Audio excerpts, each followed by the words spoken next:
Olá pessoal, hoje nós vamos falar sobre a região do joelho de novo. Eu gosto bastante dessa região, é uma região que tem muitas lesões e vocês vão pegar muito na área de vocês. Então aqui nós temos um joelho, hoje eu vou falar principalmente de uma patologia, mas vou falar um pouco mais sobre a ideia do joelho aqui, né? Temos então aqui a tíbia, aqui a fíbula, na parte superior o fêmur com a patela. E nas laterais, aqui nós temos quem? Os ligamentos colateral-lateral, lateral-medial. Aqui nós temos o movimento do joelho. Quais são os movimentos básicos do joelho? É a flexão e extensão, mas o joelho faz um outro movimento. Quando ele está semiflexionado, o joelho também faz rotação interna e rotação externa, tá? Então, o movimento de flexão do joelho, aqui, ele é feito pela parte posterior, chamado isquiotibiais. Nós temos aqui atrás a parte posterior, que é o bíceps femoral, semitendinoso e semimembranoso. Para a extensão do joelho, nós temos então o quadríceps. Então, quem são os ligamentos do joelho? Nós temos ligamento colateral-lateral, ou chamado de fibular. Temos o ligamento colateral medial, ou tibial. Temos o ligamento patelar. Na parte interna, nós temos o ligamento cruzado anterior e ligamento cruzado posterior, sendo esse cruzado anterior aqui o mais requisitado dessa parte interna, então ele é o mais lesionado nas práticas desportivas. Temos a parte posterior, ligamento poplito arqueado e poplito oblíquo. E aí aqui ficou meio ruim esse slide, mas dá para entender. Nós temos lesões do ligamento do joelho. Então, se eu tiver uma lesão no ligamento colateral-lateral, o que tem que ser feito depois? Eu tenho que fortalecer bastante todos os agrupamentos e do quadril, né? Mas também dá muita prioridade para a região do glúteo. Temos que dar, então, prioridade para o vasto lateral, tibial anterior, fibulares. E o objetivo, então, é reduzir o bocejo articular.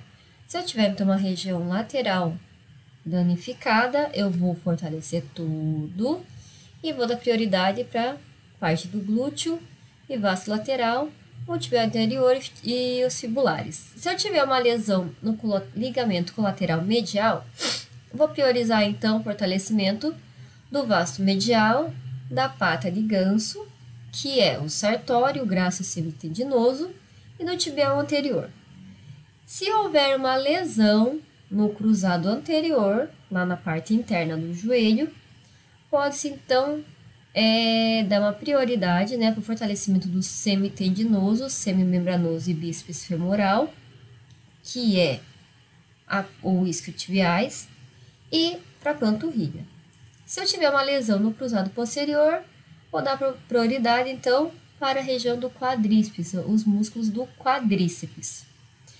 Todo esse trabalho com pessoas que tiveram lesão de ligamento do joelho, sempre vai ter que completar com o trabalho de propriocepção. Porque quando a pessoa lesiona os ligamentos, ele perde os proprioceptores, né? Muitos são avulsionados e é perdido ali no ligamento. E o proprioceptor que fica danificado é o órgão tendinoso de Golgi. Então, por isso a pessoa sente meio falsear. Um dos motivos é porque está com distensão lá do ligamento, ou ruptura.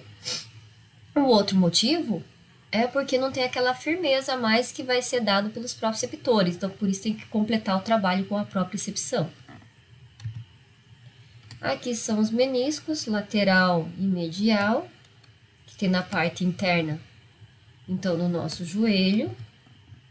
E se há lesão no menisco, que é bem comum, a pessoa vai ter o quê? Vai ter um quadro clínico de dor, e o joelho pode travar, com impossibilidade de extensão, porque sai um pedacinho, às vezes, do menisco, e esse pedacinho pode, então, comprometer o movimento articular. Pode ter, então, ressaltos com crepitação na extensão, e se o menisco saltar do platô, haverá imobilização em extensão. Então, isso quando estiver bem danificada essa região. Mas a doença que eu vim falar hoje mesmo é a doença de Osgood-Schlatter. É um nominho complicado, porém a doença é bem simples. O que é essa doença? É uma doença que acomete principalmente meninos em fase de crescimento. Então aqui nós temos o osso, né? Aqui é o fêmur, aqui é a tíbia. E nós temos o quadríceps. O quadríceps ele fica na parte anterior, ele passa aqui a patela, tem o tendão patelar e se insere na tíbia. O que acontece com esse menino? Por que eu falo menino? Porque é mais em homens do que mulheres na fase de crescimento. Porque o menino tem aquele estirão que cresce, né? E a menina não tem esse estirão tão agressivo como os homens. E o músculo dele, ele não acompanha esse crescimento do osso. Então, o osso vai lá, estica, né? Dá aquele boom do crescimento. E o músculo não acompanha. Então, como é o quadríceps, no caso dessa doença aí, o pessoal fala que é a dor do crescimento, ele vai passar pelo joelho e lá na inserção dele na tuberosidade da tíbia, ele vai ficar, então, puxando, porque ele está encurtado. Então, ele vai ter o que aqui? Resulta, então, de múltiplas microfraturas de avulsão da apófise tibial superior, causado por contrações sucessivas e forçadas desse músculo quadríceps femoral. Trata-se de uma lesão de sobrecarga ocorrendo sobretudo em adolescentes, praticantes de esportes que envolvam saltos, agachamentos ou remates. Ele acomete adolescentes de 12 a 15 anos, que é na fase do estirão, do sexo masculino. E entre 10 e 12 anos o sexo feminino, porque a menina ela cresce um pouco antes que o menino, mas depois ela para quando tem a menarca, a primeira menstruação. E aqui está mostrando que ele ocorre bem mais em homens do que mulheres e vai acontecer bilateralmente, vai acometer os dois joelhos. O que o menino vai reclamar para vocês? Porque vocês vão dar atividade física na escola ou nos centros e ele vai ser a primeira pessoa que reporta isso é o educador físico. Porque a criança vai falar para ele que está com dor no joelho. A clínica, dor de instalação gradual, localizada na tuberosidade da tíbia, bem na frente da tíbia, logo após a patela, exacerbada com exercício físico e melhorada com repouso. A dor pode ser reproduzida durante o exame físico e através da palpação na tuberosidade tibial, ou extensão do joelho contra a resistência. É também característica a presença de edema local. Vamos puxar aqui, voltando aqui nessa figura. Percebem aqui, ó, esse osso aqui saltado? Isso aqui não era para estar assim. O que aconteceu, então? Ele cresceu, o osso cresceu, mas o músculo não acompanhou. Cada vez que ele for fazer a extensão no joelho, ele vai puxar aqui, vai tracionar a sua inserção. Só que ele está muito encurtado, então ele sempre está tracionando isso aqui. Por isso que essa dor parece com um esporte. Se a criança for uma criança que não faz nada da vida, só fica deitada e jogando videogame, se ela tiver esse estirão e esse encurtamento, ela nem vai perceber. Mas se for uma criança que joga bola, corre, pula, aí ela vai perceber mais, tá? Porque toda hora vai estar tracionando essa região. Qual é o exame para ver isso fora do toque, de ir lá cutucar lá a região da inserção e ver o encurtamento muscular? É o raio-x.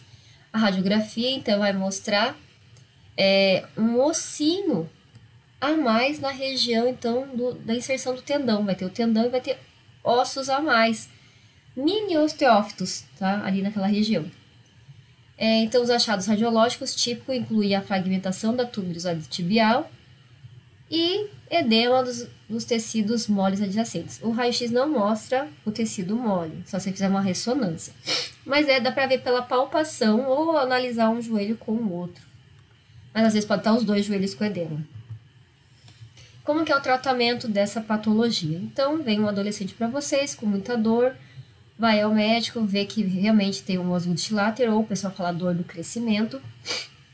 Como que é o tratamento? O tratamento dele é conservador, que significa não vai engessar, não vai fazer nada disso. Só que ele vai ter que ficar de repouso. Quanto mais parado, menos ele mexe nesse músculo e na inserção desse músculo, que é a região que está com dor.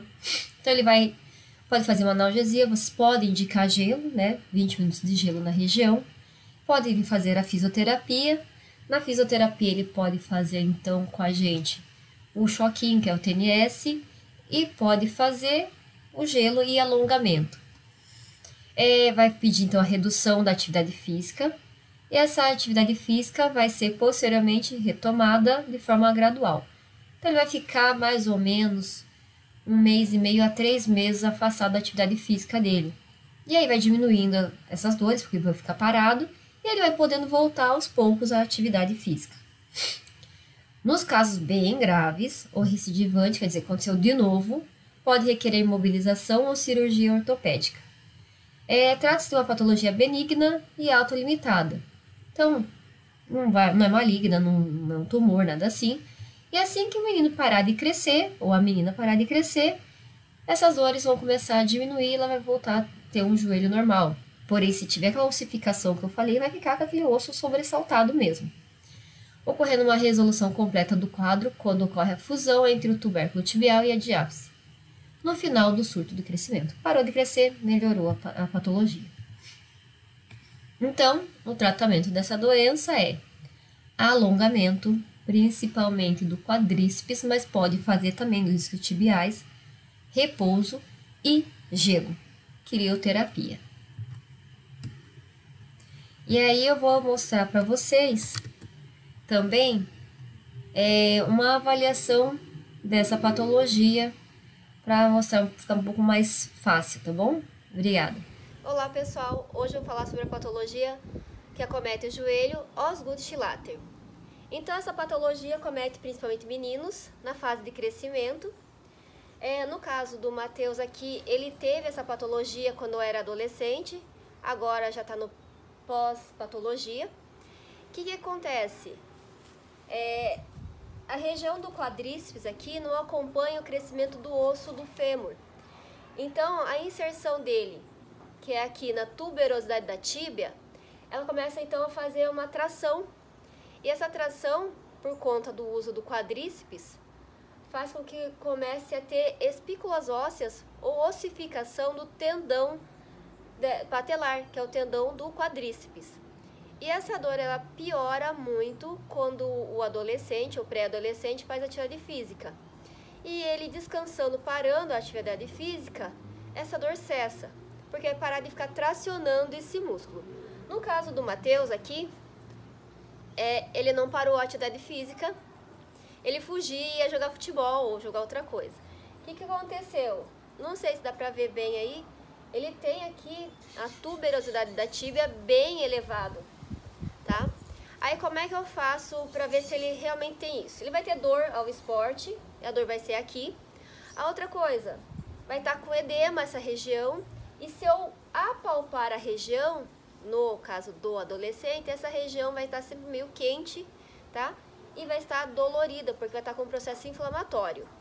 O Matheus vai deitar. A outra coisa que nós podemos fazer, então, para avaliar isso, é ver o encurtamento muscular, se há presença dele ou não.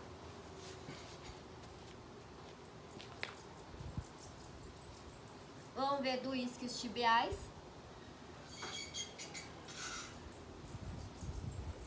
O dele até hoje ainda está encurtado. E também é visto o encurtamento do quadríceps. Vira de ladinho. A gente segura, então, aqui por baixo, a parte anterior do joelho. Aqui atrás, a lateral, então, do quadril. Empurra pra frente e puxa pra trás. Ele tá normal, mas se não tivesse vindo, também estaria encurtado. Pode ficar sentadinho de novo, Matheus. Sim. E então, como que é visto? Nós vamos verificar dor nessa região, vai estar quente por conta, então, do processo inflamatório. No caso dele que já está mais avançado, vai ver esse aumento. Se apalpar aqui, vai sentir dor, no caso da criança. Vamos poder encontrar, então, encurtamento tanto do quadríceps como do isquiotibiais. E aí, qual que é o tratamento da parte da físio e da educação física? Da físio, nós podemos colocar o choquinho, o TNS, e alongamento. E no caso da educação física, as atividades físicas que ele fazia vai ter que parar por um tempo de 1,5 a 3 meses, depende do caso, e vai fazer alongamento com vocês. e descanso. O que pode fazer também com ele? A crioterapia, que é o gelo. É uma outra coisa também que é possível ser feita, tá bom? É isso aí, pessoal. Obrigada!